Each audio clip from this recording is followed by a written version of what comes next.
Assalomu alaykum hurmatli kuzatuvchilar. Bizning navbatdagi obyektimiz bog'lasi bitish jarayonida.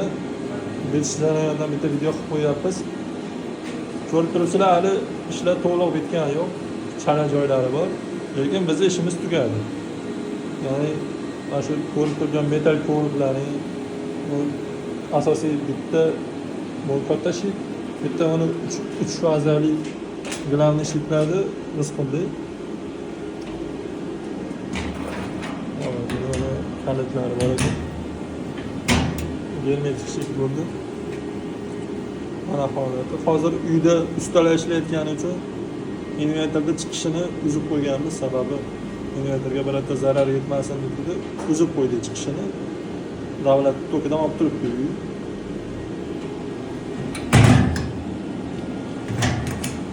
Albatta bitta Ryzen Electronic degan 15 kilovatli 3 fazali invertor ishlab turibdi. Xatoliklari yo'q. Mana 4 kilovat, 2 kilovat generatsiya berib turibdi. Akkumulyatorda zaryadka to'la holatda. Akkumulyator Krat brendiga oid akkumulyator 16 kilovatli ekranlari, sensor mana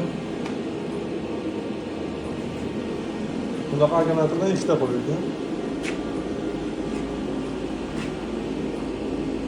Buni holatda bitta Auxol gibrid invertor qo'yilgan, bir fazali, bu 3 fazali gibrid invertor.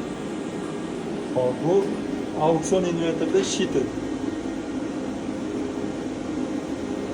Paneldan kelayotgan tok mana shu bitta mana shu shitdan olmadik rasmiy. AC shitlari alohida qildik. Bu faqat teplovoy nasos uchun ishlaydi. Teplovoy nasos ham qo'yib qo'yilgan. Teplovoy nasos ishlab turibdi hozir. Mana 10 amper topib turibdi. Hop, bu tomonda teplovoy nasosda bolderlari bor. Bu joyda har ehtimolga qarshi suv toshib ketganda shu joyga to'planadi. Nasosda tashqariga tortib chiqarib tashlaydi. Oddiy qilib tushuntirganda. Bu teplovoy nasosda ishlaydigan bolder sistemasi ko'chada agregat turadi. Hop, bu joyga 3 ta stabilizator qo'yib berganmiz. Bir fazali. Hop, 100 voltdan 250 voltgacha ishlaydi. Shu oraliq masofada ishlaydi. Bu joyda tok kam bo'lganligini hisobiga bu joyda mana shu Ryzen invertor ishlamadi. Keyin biz tokni yaxshi qilish uchun bu 195 voltdan pastda ishlamasa ekan, tokni yaxshi bo'lish uchun, teplovoy nasos yaxshi ishlash uchun biz imkoni qadar tokni yaxshilashga harakat qildik. Mana endi toklar ko'tarilib turibdi. Hozir deyarli iste'mol yo'q aholiga. Shuning uchun toklar baland. Bitta mana ikkita relay nabjini qo'ydik. Bitta stabilizatorda himoyasi uchun, bitta uyda himoyasi uchun. Uyda himoyasi uchun nimaga kerak desanglar, bilasizlar, stabilizatorda tok o'ynaganda bu lateral stabilizator tokni misol ko'p o'ynash holati, ya'ni juda katta o'ynash holati kuzatiladigan bo'lsa, mana shunda stabilizator mana shu chiqib turgan 220 voltni 250 ga ham chiqib ketib qoladi ayrim sekundlarga. Ya'ni baland kelib qolgan paytda ayrim sekundda o'zini nima qiladi debdi. Sababi bu chiqib ketishning sababi oddiy qilib tushuntiradigan bo'lsam, bu later turadi. Mana shu later tokni to'g'irlab joyiga olib kelgangacha vaqt o'tadi.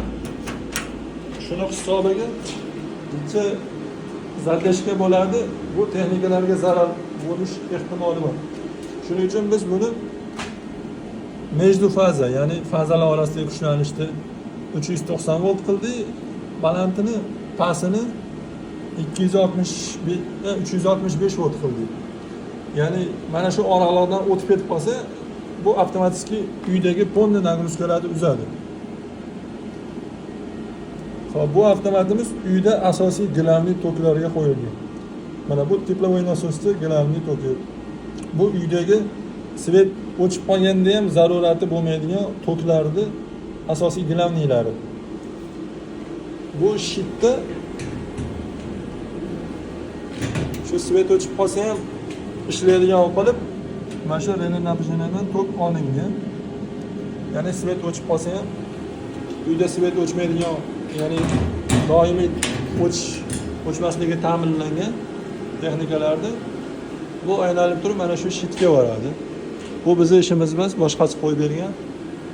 Hozir o'sha ish jarayoni davom etyapti.